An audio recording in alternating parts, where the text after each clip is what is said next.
পুষ্পিতা, তোমার বিয়ে হয়েছে কতদিন মা? একটু জোরে বলতে হবে।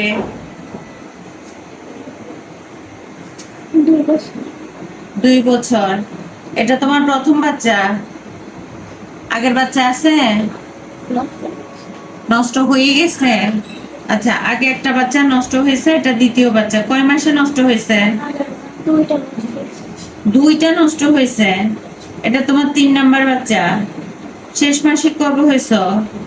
মার্চ মাসে। মার্চ মাসে কত তারিখে? 7টা। 4 তারিখে। মার্চের 4 তারিখ হইলে এখন কয় মাস হয়েছে বলো? মার্চ, এপ্রিল, মে, জুন, জুলাই, 4 মাস হয়ে আরো 1 সপ্তাহ হয়েছে। 16, 17, 18 সপ্তাহ চলে তোমার এখন। আচ্ছা বাবা, তোমার এখন বুকে ব্যথা, তাই না? বুকে কখন থেকে ব্যথা? সন্ধ্যা থেকে। এখন তোমার হচ্ছে, আজকে কি খাইছিলে তুমি? ফুচকা খাচ্ছি, ঠান্ডা ফুচকা খাইছো সন্ধ্যার সময়? কোত্থেকে খাইছিলা? দোকান থেকে আনছিল।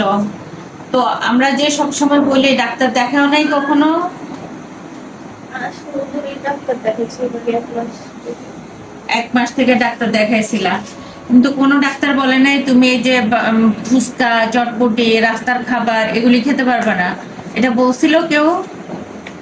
তাহলে তুমি হচ্ছে এই যে এখন তোমার বুকে ব্যথা নিয়ে কষ্ট পাইতেছো, তুমি আর ফুচকা খাবা? গর্ভাবস্থায় ফুচকা খাওয়া যায় না। তোমার আগে 2টা বাচ্চা নষ্ট হয়েছে, এটা তোমার 3 নাম্বার বাচ্চা।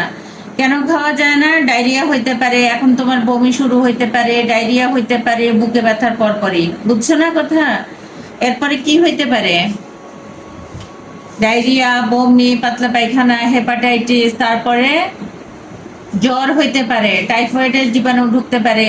হেপাটাইটিস হইলে বমি হইতে পারে, জ্বর হইতে পারে, পাতলা পায়খানা হইতে পারে, ডায়রিয়া হইলে জ্বর আসতে পারে। বুঝছো? এতগুলি ঘটনা হইতে পারে। রাস্তার কোনো রকম পানীয়, কোনো জুস, তারপরে পিৎজা, বার্গার দোকানের এগুলি, তারপরে আর কি এই চটপটি, ফুচকা এগুলি খাওয়া যাবে না।